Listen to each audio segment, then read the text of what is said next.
Assalamualaikum warahmatullahi wabarakatuh. Saudariku, pernahkah tidak kamu menangis? Bukan karena kekurangan uang, bukan karena sakit, tapi karena manusia, karena ucapan orang, karena tuduhan orang, karena perlakuan orang yang tidak adil. Kalau kamu pernah merasakan itu, mungkin ceramah ini untuk kamu. Saudariku yang dirahmati Allah, sabar itu bukan berarti kalah.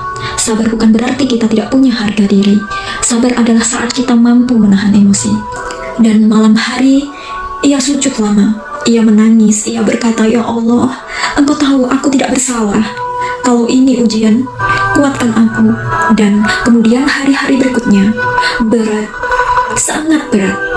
Orang mulai berbisik, mulai sinis, ada yang menjauh, tapi ia tetap bekerja baik, tetap sopan, tetap jujur, bahkan tetap membantu orang yang menuntutnya.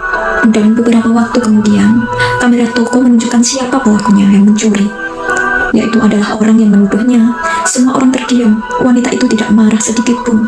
Ia hanya menangis karena Allah menunjukkan kebenaran. Dan saat orang itu meminta maaf, ia memaafkan. Bukan karena mudah, tapi karena ia ingin hatinya bersih di hadapan Allah.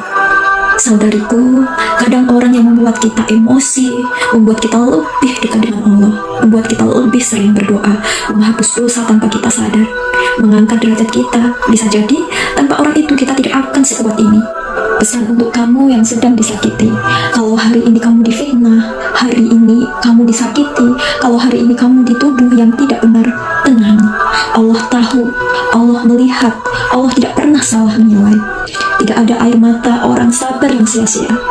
Siapa tahu orang yang hari ini menyakitimu justru menjadi salah satu alasan Allah memasukkan kamu ke surga. Karena sabar bukan tanda kalah. Sabar adalah tanda hati yang kuat dan hati yang dekat dengan Allah. Kadang dalam hidup, kita terlalu fokus pada siapa yang menyakiti kita, padahal kita lupa melihat apa yang Allah sedang siapkan untuk kita. Tidak semua luka datang untuk menghancurkan. Sebagian luka datang untuk menguatkan hati. Sebagian air mata jatuh agar kita belajar bersandar hanya kepada Allah. Mungkin hari ini kamu difitnah. Mungkin hari ini kamu tidak percaya. Mungkin hari ini kamu disakiti oleh orang yang justru kamu percaya, dan itu sakit sekali dan sangat sakit. Tapi ingatlah, tidak ada satupun kesabaran yang tidak dilihat Allah. Tidak ada satupun air mata yang jatuh sia-sia di hadapan Allah. Bisa jadi saat kamu menahan amarah karena Allah, saat kamu memilih diam karena Allah, saat kamu memilih memaafkan karena Allah, di saat itu juga Allah sedang menulis pahala yang tidak pernah kamu bayangkan. Kadang kita tidak sadar, orang yang membuat kita menangis di dunia bisa jadi adalah sebab kita tersenyum di akhirat. Orang yang membuat kita jatuh bisa jadi membuat kita sujud lebih